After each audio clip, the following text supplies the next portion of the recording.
ಎಲ್ರಿಗೂ ನಮಸ್ಕಾರ. ನಮ್ಮ ದೇಶದಲ್ಲಿ ಹತ್ತಿಯನ್ನ ಬಿಳಿ ಬಂಗಾರ ಅಂತಲೇ ಕರೀತಾರೆ. ಯಾಕಂದ್ರೆ ನಮ್ಮ ಬಟ್ಟೆಯಿಂದ ಹಿಡಿದು ಆರ್ಥಿಕತೆವರೆಗೂ ಇದರದು ದೊಡ್ಡ ಪಾತ್ರ. ಆದರೆ ಈ ಬಿಳಿ ಬಂಗಾರದಿಂದ ನಿಜವಾದ ಬಂಗಾರವನ್ನ ಅಂದ್ರೆ ಜಾಸ್ತಿ ಇಳುವರಿಯನ್ನ ತೆಗೆಯೋದು ಒಂದು ದೊಡ್ಡ ರೇಸ್ ಇದ್ದಾಗೆ. ಈ ರೇಸ್ ಗೆಲ್ಲೋಕೆ ಒಂದು ಸೀಕ್ರೆಟ್ ಇದೆ. ಬನ್ನಿ ಇವತ್ತು ಆ ಸೀಕ್ರೆಟ್ ಏನು ಅಂತ ನೋಡೋಣ. ಸರಿ, ಮೊದಲು ನಮ್ಮ ಮುಂದಿರೋ ಚಾಲೆಂಜ್ ಏನು ಅಂತ ಅರ್ಥ ಮಾಡ್ಕೊಳ್ಳೋಣ. ಭಾರತ ಜಗತ್ತಿನ 2ನೇ ಅತಿ ದೊಡ್ಡ ಹತ್ತಿ ಉತ್ಪಾದಕ ದೇಶ. ಕೇಳೋಕೆ ಹೆಮ್ಮೆ ಆಗುತ್ತಲ್ವಾ? ಆದರೆ ಈ ಹೆಮ್ಮೆಯ ಹಿಂದೊಂದು ದೊಡ್ಡ ಸಮಸ್ಯೆ ಇದೆ. ಪ್ರಶ್ನೆ ತುಂಬಾನೇ ಸಿಂಪಲ್.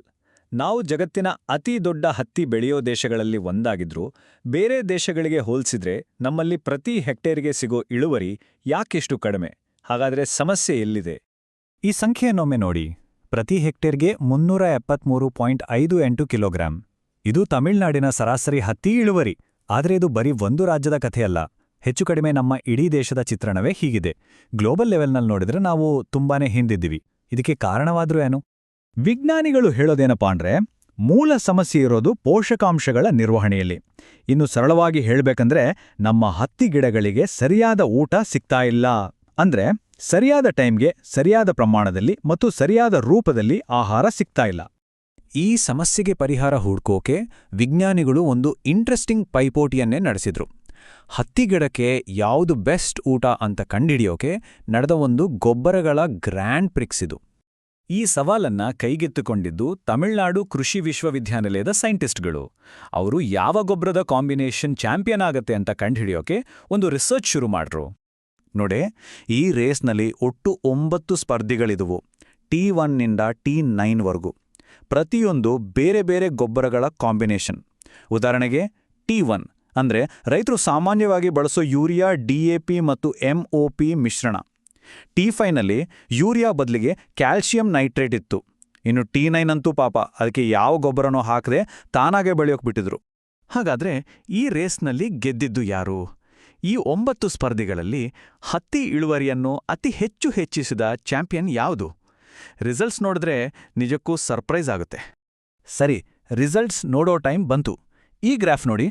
ಇದು 2 ವರ್ಷಗಳ ಕಥೆನ ಒಂದೇ ಚಿತ್ರದಲ್ಲಿ ಹೇಳುತ್ತೆ. ಪ್ರತಿಯೊಂದು ಬಾರ್ ಕೂಡ ಒಂದೊಂದು ಗೊಬ್ಬರದ ಪರ್ಫಾರ್ಮೆನ್ಸ್. ನೋಡಿದ ತಕ್ಷಣ ಗೊತ್ತಾಡುತ್ತೆ ಇಲ್ಲೊಬ್ಬ ಕ್ಲಿಯರ್ ವಿನ್ನರ್ ಇದ್ದಾನೆ ಅಂತ. ಮತ್ತು ವಿಜೇತ ಬೇರೆ ಯಾರೂ ಅಲ್ಲ, treatment T5, calcium nitrate, DAP ಮತ್ತು MOPಗಳ ಒಂದು ಸೂಪರ್ ಕಾಂಬೋ. ಈ ಮಿಶ್ರಣ ಉಳಿದೆಲ್ಲ ಗೊಬ್ಬರಗಳಿಗಿಂತ ಅತಿ ಹೆಚ್ಚು ಇಳುವರಿಯನ್ನು ಕೊಟ್ಟಿದೆ. ಈ ನಂಬರ್ ನೋಡಿ ನಿಜಕ್ಕೂ ಶಾಕ್ ಆಗುತ್ತೆ. ಗೊಬ್ಬರನೇ ಹಾಕದ ಗಿಡಗಳಿಗೆ ಹೋಲಿಸಿದ್ರೆ T5 ಮಿಶ್ರಣ ಬರೋಬ್ಬರಿ 67% ಹೆಚ್ಚು ಇಳುವರಿ ಕೊಟ್ಟಿದೆ. ಅಂದ್ರೆ ಯೋಚನೆ ಮಾಡಿ, ಒಂದೇ ಜಮೀನಿನಲ್ಲಿ 3/2 ಹೆಚ್ಚು ಬೆಳೆ. ಇದು ಸಣ್ಣ ಬದಲಾವಣೆ ಅಲ್ಲ, ಇದೊಂದು ಕ್ರಾಂತಿಕಾರಿ ಜಿಗಿತ. ಸರಿ, ಇಳುವರಿ ಜಾಸ್ತಿ ಆಯ್ತು, ಒಪ್ಕೊಳ್ಳೋಣ. ಆದ್ರೆ ಕ್ವಾಲಿಟಿ ಕತೆ ಏನು? ಹೆಚ್ಚು ಹತ್ತಿ ಬಂದ್ರೆ ಅದರ ಗುಣಮಟ್ಟನೂ ಚೆನ್ನಾಗಿರುತ್ತಾ? ಬನ್ನಿ ನೋಡೋಣ. ಇದು ತುಂಬಾ ಇಂಪಾರ್ಟೆಂಟ್ ಪ್ರಶ್ನೆ. ಬರೀ ಜಾಸ್ತಿ ಹತ್ತಿ ಬಂದ್ರೆ ಸಾಕಾ? ಬಂದಿರೋ ಹತ್ತಿ ಚೆನ್ನಾಗಿರ್ಬೇಡ್ವಾ? ಒಳ್ಳೆ ಕ್ವಾಲಿಟಿ ಇರಬೇಡ್ವಾ? ಈ ಹೊಸ ಗೊಬ್ಬರದ ಮಿಶ್ರಣ ಹತ್ತಿಯ ಗುಣಮಟ್ಟದ ಮೇಲೆ ಏನ್ ಪರಿಣಾಮ ಬೀರಿತು? ಇಲ್ಲೊಂದು ಇಂಟ್ರೆಸ್ಟಿಂಗ್ ಟ್ವಿಸ್ಟ್ ಇದೆ. ಹತ್ತಿಯ ನಾರಿನ ಗುಣಮಟ್ಟ ಅಂದ್ರೆ ಬಟ್ಟೆ ಮಾಡೋಕ್ ಬಳಸೋ ಹತ್ತಿ ಇದೆಯಲ್ಲ, ಅದರಲ್ಲಿ ದೊಡ್ಡ ಬದಲಾವಣೆ ಏನೂ ಆಗ್ಲಿಲ್ಲ. ಯಾಕಂದ್ರೆ ಅದು ಗಿಡದ ಜೆನೆಟಿಕ್ಸ್ ಮೇಲೆ ಡಿಪೆಂಡ್ ಆಗಿರುತ್ತೆ. ಆದರೆ ಹತ್ತಿ ಬೀಜದ ಗುಣಮಟ್ಟ, ಅದರಲ್ಲಿದ್ದ ಎಣ್ಣೆ ಮತ್ತು ಪ್ರೋಟೀನ್ ಅಂಶ, ಅದು ಮಾತ್ರ ಗಣನೀಯವಾಗಿ ಹೆಚ್ಚಾಗಿದೆ. ಇದಕ್ಕೆ ಕಾರಣ ಕೆಲವು ಗೊಬ್ಬರಗಳಲ್ಲಿದ್ದ ಗಂಧಕ ಅಂದ್ರೆ ಸಲ್ಫರ್. ಈ ಚಾರ್ಟ್ಗಳೇ ಅದಕ್ಕೆ ಸಾಕ್ಷಿ. T3 ಮತ್ತು T6ನಂತಹ ಸಲ್ಫರ್ ಇರೋ ಗೊಬ್ಬರಗಳನ್ನ ಬಳಸಿದಾಗ ಹತ್ತಿ ಬೀಜಗಳಲ್ಲಿ ಎಣ್ಣೆ ಮತ್ತು ಪ್ರೋಟೀನ್ ಅಂಶ ಜಾಸ್ತಿಯಾಗಿರೋದು ಕ್ಲಿಯರ್ ಆಗಿ ಕಾಣ್ತಿದೆ. ಅಂದ್ರೆ ರೈತರಿಗೆ ಬರೀ ಹತ್ತಿಯಿಂದ ಅಷ್ಟೇ ಅಲ್ಲ, ಅದರ ಬೀಜದಿಂದಾನೂ ಹೆಚ್ಚಿನ ಆದಾಯ ಸಿಗೋ ಸಾಧ್ಯತೆ ಇದೆ. ಈಗ ಅಸಲಿ ಪ್ರಶ್ನೆ, T5 ಯಾಕೆ ಗೆಲ್ತು? ಬೇರೆ ಗೊಬ್ಬರಗಳಿಗಿಂತ ಅದೇ ಯಾಕೆ ಅಷ್ಟು ಚೆನ್ನಾಗಿ ಕೆಲಸ ಮಾಡ್ತು? ಅದರ ಗೆಲುವಿನ ಹಿಂದಿರೋ ವೈಜ್ಞಾನಿಕ ಸೀಕ್ರೆಟ್ ಏನು? ಅದರ ಸೀಕ್ರೆಟ್ ಇರೋದು ಅದು ನ್ಯೂಟ್ರಿಯೆಂಟ್ಸ್ ಬಿಡುಗಡೆ ಮಾಡೋ ಟೈಮಿಂಗ್ನಲ್ಲಿ. T5 ಮಿಶ್ರಣ ಇದೆಯಲ್ಲ, ಅದು ಗಿಡಕ್ಕೆ ಒಂದೇ ಸಾರಿ ಎಲ್ಲ ಆಹಾರವನ್ನು ಕೊಡ್ಲಿಲ್ಲ. ಬದಲಾಗಿ ಗಿಡಕ್ಕೆ ಯಾವಾಗ ಅತಿ ಹೆಚ್ಚು ಶಕ್ತಿ ಬೇಕೋ, ಅಂದ್ರೆ ಹೂವು ಬಿಡೋ ಮತ್ತು ಕಾಯಿಕಟ್ಟೋ ಸಮಯದಲ್ಲಿ ನಿಧಾನವಾಗಿ ಸ್ಥಿರವಾಗಿ ಆಹಾರವನ್ನು ಒದಗಿಸ್ತು. ಇದೊಂದು ರೀತಿ ಪರ್ಫೆಕ್ಟಾಗಿ ಟೈಮ್ ಮಾಡಿದ ಊಟದ ಹಾಗೆ. T5ನ ಗೆಲುವಿನ ಫಾರ್ಮುಲಾವನ್ನ 4 ಪಾಯಿಂಟ್ಸ್ನಲ್ಲಿ ಹೇಳ್ಬೋದು. ಮೊದಲನೇದಾಗಿ, ಇದು ನೈಟ್ರೇಟ್ ಮತ್ತು ಅಮೋನಿಯಂ ಅನ್ನೋ 2 ಥರದ ಸಾರಜನಕವನ್ನು ಒದಗಿಸ್ತು. ಎರಡನೇದಾಗಿ, ಗಿಡದ ಕ್ರಿಟಿಕಲ್ ಸ್ಟೇಜ್ನಲ್ಲಿ ನಿರಂತರವಾಗಿ ಆಹಾರ ಪೂರೈಕೆ ಮಾಡಿತು. ಮೂರನೇದಾಗಿ ಕ್ಯಾಲ್ಶಿಯಂ ನೈಟ್ರೇಟ್ನಲ್ಲಿದ್ದ ಕ್ಯಾಲ್ಶಿಯಂ ಗಿಡವು ಸಾರಜನಕವನ್ನು ಸರಿಯಾಗಿ ಬಳಸ್ಕೊಳ್ಳೋಕೆ ಹೆಲ್ಪ್ ಮಾಡ್ತು.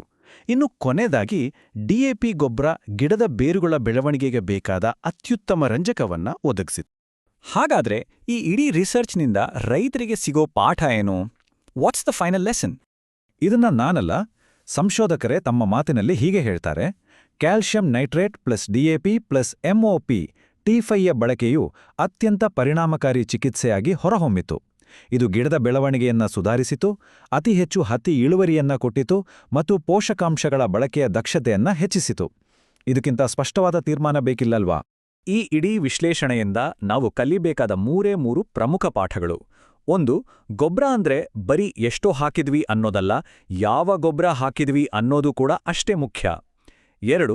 ಸರಿಯಾದ ಕಾಂಬಿನೇಷನ್ ಅಂದ್ರೆ ಕ್ಯಾಲ್ಶಿಯಂ ನೈಟ್ರೇಟ್, DAP ಮತ್ತು MOP ಅಂತಹ ಸಮತೋಲಿತ ಮಿಶ್ರಣಗಳು ಇಳುವರಿಯಲ್ಲಿ ಅದ್ಭುತಗಳನ್ನೇ ಮಾಡಬಲ್ಲವು. ಮತ್ತು 3. ಗಿಡದ ಬೆಳವಣಿಗೆಯ ಹಂತಕ್ಕೆ ತಕ್ಕಂತೆ ಸರಿಯಾದ ಸಮಯದಲ್ಲಿ ಆಹಾರ ನೀಡುವುದೇ ಯಶಸ್ಸಿನ ಅಸಲಿ ಸೀಕ್ರೆಟ್. ಕೊನೆಯದಾಗಿ ಒಂದು ಪ್ರಶ್ನೆ. ಈ ಒಂದು ಹತ್ತಿ ಬೆಳೆ ಸಂಶೋಧನೆ ಇದೆಯಲ್ಲ, ಇದೇ ಥರ ಪ್ರತಿಯೊಂದು ಬೆಳೆಗೂ ಅದರ ಅಗತ್ಯಕ್ಕೆ ತಕ್ಕ ಹಾಗೆ ಆಹಾರವನ್ನ ಡಿಸೈನ್ ಮಾಡಿದ್ರೆ ಅದು ನಮ್ಮ ದೇಶದ 2ನೇ ಹಸಿರು ಕ್ರಾಂತಿಗೆ ನಾಂದಿ ಹಾಡಬಹುದಾ? ಯೋಚಿಸಿ.